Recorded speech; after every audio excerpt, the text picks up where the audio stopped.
نبی پاک صلی اللہ تعالیٰ علیہ وآلہ وسلم کی نگاہ پاک کے ساتھ حضرت مولا کائنات شیر خدا رضی اللہ تعالیٰ عنہ کے فیضان کرم سے بابا جی امیر المجاہدین رحمۃ اللہ تعالیٰ علیہ قاسم عشق رسول فناف الرسول امیر المجاہدین قائد ملت اسلامیہ علامہ خادم حسین رضوی رحمۃ اللہ تعالیٰ علیہ کی تحریک لبیک پاکستان کے کارکنان اس وقت سرائے عالمگیر جو خندق کھودی گئی تھی حکومت پاکستان کی جانب سے، اس کے اندر بندہ ناچیز موجود ہے۔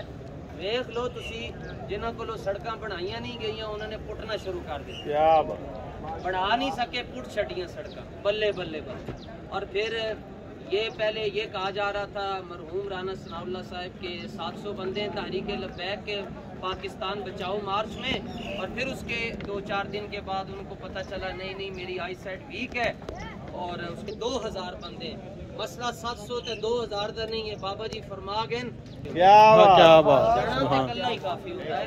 اور پاکستان بچاؤ مارچ کا سب سے بڑا مقصد یہ ہے کہ ناموس رسالت کا پرچم پوری دنیا پر بلند کر دیا جائے۔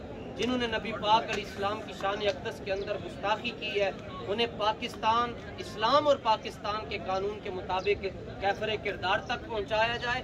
نمبر 2، پاکستان سے لا قانونیت کو ختم کر دیا جائے۔ ڈاکٹر عافیہ صدیقی کو فی الفور رہا کروایا جائے، اور پاکستان میں حالیہ بڑھتی ہوئی مہنگائی کے جن کو قابو کیا جائے۔ اس کے لیے تحریک لبیک میدان عمل میں کھڑی ہے۔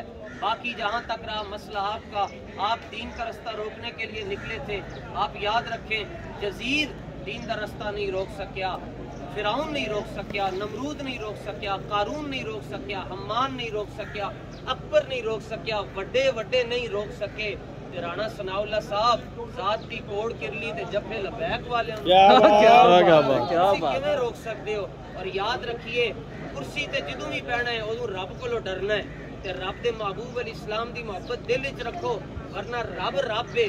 رب جدوں اپنی خفیہ تدبیر فرماندا ہے تے پھر اے جڑے پولیس والے نے انہاں دے وچوں ہی کوئی نہ کوئی ممتاز قادری کھڑا ہو جائے گا۔ سبحان اللہ، قادری دے وارث نے جناب، سبحان اللہ۔ اسی پاکستان دے بابا جی فرمایا کرتے تھے نہ ہم سے بڑا کوئی محب وطن ہے، نہ ہی کوئی بڑا ہم سے کوئی محب اسلام ہے، اگر ہے تو میدان میں لائے۔